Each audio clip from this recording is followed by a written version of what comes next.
Assalamualaikum warahmatullahi wabarakatuh.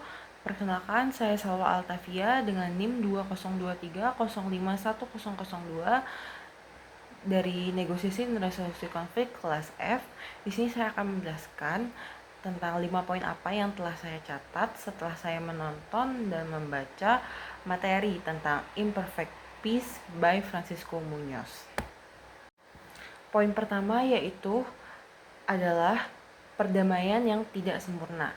Nah, inti dari gagasan ini adalah untuk mengubah cara pandang kita tentang perdamaian.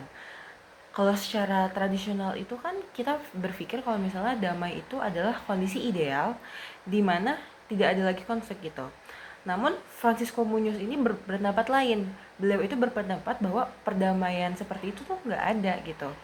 Menurutnya, perdamaian itu adalah hasil dari konstruksi manusia yang terus berevolusi. Artinya, perdamaian adalah sesuatu yang kita ciptakan, bukan sesuatu yang kita temukan. Nah, kenapa perdamaian itu disebut tidak sempurna? Jadi ada dua alasan utama nih. Yang pertama itu adalah perdamaian selalu hidup berdampingan dengan konflik dan kekerasan. Istilah ini bisa diartikan sebagai belum selesai atau masih dalam proses. Yang kedua, manusia sebagai penciptanya juga penuh dengan keterbatasan dan kontradiksi. Poin kedua yaitu menghargai semua skala perdamaian. Nah, logika perdamaian yang tidak sempurna itu kan menolak pandangan hitam putih di mana dunia itu hanya dibagi menjadi damai dan konflik. Pada kenyataannya kan kekerasan dan perdamaian itu bisa hadir secara bersamaan di tempat yang sama, hanya saja kadarnya yang berbeda-beda. Nah, teori imperfect peace ini menghargai semua bentuk perdamaian, baik itu perdamaian besar ataupun perdamaian kecil, maupun lokal maupun internasional. Perdamaian itu seringkali tersembunyi bagaikan harta karun dalam berbagai peristiwa kecil seperti dialog, empati, gotong royong yang sering kita abaikan. Padahal hal-hal tersebutlah yang merupakan bagian penting dari warisan budaya kita. Karena itu, fokus kita tuh seharusnya bergeser.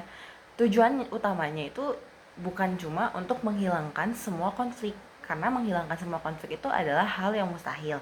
Melainkan kita itu harus terus-menerus mengurangi kekerasan dan terus-menerus memperluas kerjasama. Poin ketiga yaitu perdamaian adalah jalannya, bukan tujuan akhirnya. Nah, karena perdamaian adalah konstruksi yang terus berevolusi, perdamaian bukanlah sebuah kondisi akhir yang statis. Nah, pendekatan ini yang Imperfect Peace by Francisco Munoz, ini tuh melihat perdamaian itu sebagai proses, sebuah jalan yang belum selesai. Nah, ini tuh sejalan sama ucapannya Mahatma Gandhi, yaitu tidak ada jalan menuju perdamaian. Perdamaian adalah jalannya. Perdamaian bukanlah tujuan akhir, tapi sesuatu yang kita akui dan bangun setiap hari. Realitas sosial itu selalu berubah, begitu pula juga tentang bentuk konflik. Sehingga perdamaian juga harus terus-menerus untuk diupayakan. Karena itu, kita tidak bisa menunggu kondisi ideal datang, tapi kita harus bertindak sekarang apapun kondisinya. Poin keempat yaitu menemukan jalan tengah yang realistis. Gagasan tentang Imperfect Peace by Francisco Munoz adalah sebuah ajakan untuk bertindak secara realistis. Teori ini menawarkan jalan tengah antara utopianisme yang berlebihan dan sikap pasrah yang konservatif. Tujuannya adalah untuk mengubah realitas dengan mengakui keterbatasan yang ada. Ia mengakui bahwa dunia itu rumit dan manusia itu penuh dengan keterbatasan, tapi juga merayakan kapasitas besar kita untuk bertindak produktif dan bekerja sama. Poin kelima yaitu perdamaian ada dalam setiap diri para aktor konflik.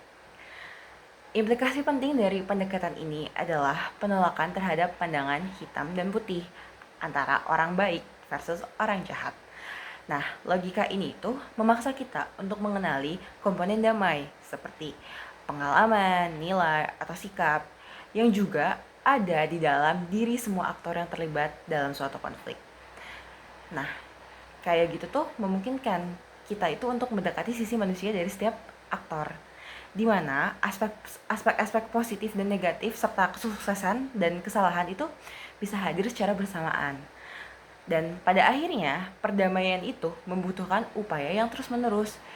Karena perdamaian adalah sesuatu yang dibangun dan dibangun kembali dan dihidupi kembali lagi. Sehingga dia tidak pernah selesai siklusnya.